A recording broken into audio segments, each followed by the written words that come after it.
Students, हम लोग बात करने वाले हैं शीर्षाभिमुख कोण के बारे में। तो आप लोग समझिए किसकी बात करेंगे, शीर्षाभिमुख कोण।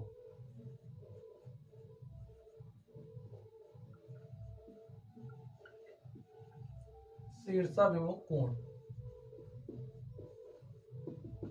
आप समझिए, हमारे पास दो रेखाएं हैं और ये दो रेखाएं क्या कर रही हैं, आपस में एक दूसरे को प्रतिच्छेद कर रही हैं। इस तरीके से प्रतिच्छेद कर रही हैं। यहाँ पर आप देख सकते हैं एक रेखा हमारी ए बी है और दूसरी रेखा हमारी सी डी है। रेखा जो ए बी है वो सी डी को देखिए प्रतिच्छेद कर रही है। और किस बिंदु पर प्रतिच्छेद कर रही है, यहाँ पर एक बिंदु है, इस बिंदु को हमने नाम दे दिया ओ। तो बिंदु ओ पर क्या कर रही है, प्रतिच्छेद कर रही है। अब हम बात करने वाले हैं शीर्षाभिमुख कोण की। तो यहाँ पर देखिए ए वाला जो एंगल है, ए बराबर होता है इसके, ठीक है। एंगल ए ओ डी बराबर होता है सी ओ डी बी ओ सी के। एंगल ए ओ डी बराबर किसके होगा, बी ओ सी के। क्यों बराबर होगा, क्योंकि ये शीर्षाभिमुख कोण है, ठीक है। शीर्षाभिमुख कोण बराबर होते हैं, समझ गए। अब आप लोग पहचान लेंगे शीर्षाभिमुख कोण को। ए जो एंगल है इसके बराबर होता है। आगे देखिए, अगर हम इस एंगल की बात करें तो ए किसके बराबर होगा, इसके, ठीक है, क्योंकि ए क्या है, शीर्षाभिमुख कोण है। तो लिखिए हमारा एंगल ए ओ सी है, वो बराबर होगा किसके, ए ओ सी बराबर होगा बी ओ डी के। क्यों बराबर होगा, चूंकि शीर्षाभिमुख कोण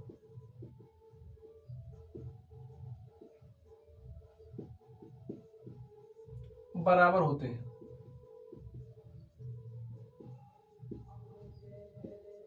समझ गए स्टूडेंट्स। चलिए हम आपको एक क्वेश्चन देते हैं और इस क्वेश्चन के माध्यम से आपको बताना है कौन सा कोण किसके बराबर होगा, ठीक है। आप समझिए, हमारे पास ये आकृति है, ये समझ लीजिए क्या है, एक वर्ग है ए बी सी डी, और इसका जो विकर्ण ए सी है, विकर्ण बी डी को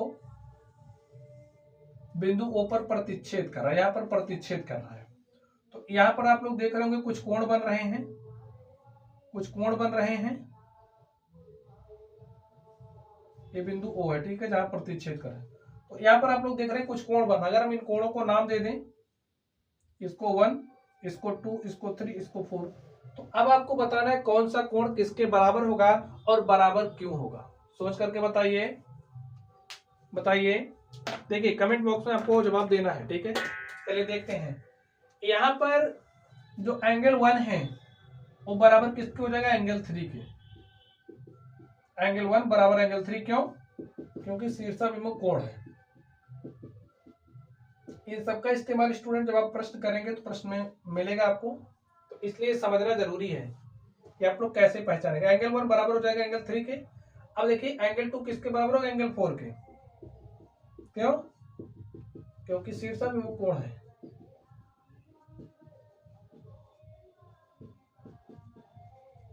ठीक है, चलिए एक प्रश्न आपको और दे रहे हैं, आपको वहां पर बताना है, समझिए।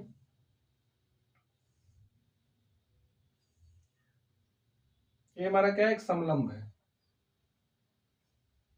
इसको हमने नाम दिया ए बी सी डी। इसके जो विकर्ण हैं परस्पर एक दूसरे को एक बिंदु पर प्रतिच्छेद कर रहे हैं, इस तरीके से आप देख सकते हैं। ये जो बिंदु है, इस बिंदु को हमने नाम दिया ओ। अब यहां पर देखिए एसी का एक रेखा है, बीडी का एक रेखा है, दो रेखाएं परस्पर आप एक दूसरे को इस तरीके से काट रहे हैं, देख लीजिए इस तरीके से काट रही हैं। और हमने कहा कि जो हमारे शीर्षाभिमुख कोण क्या होते हैं, बराबर होते हैं। यहां पर अब आपको बताना है कौन सा एंगल किसके बराबर होगा, बताइए जल्दी जल्दी। यहां पर कुछ कोण बन रहा है, अगर हम इन कोणों को नाम दे दें 1 2 3 4, आप बताइए कौन सा एंगल किसके बराबर होगा। देखिए एंगल 1 बराबर होगा एंगल 3 के। एंगल 1 बराबर होगा एंगल 3 के, क्यों? क्योंकि शीर्षाभिमुख कोण बराबर होते हैं। एंगल 2 बराबर हो जाएगा एंगल 4 के, क्योंकि शीर्षाभिमुख कोण बराबर। तो ऐसे आप लोग लिख सकते हैं। तो आई होप अब आप लोग पहचानना सीख गए होंगे। तो चलिए आप लोग पढ़ते रहिए।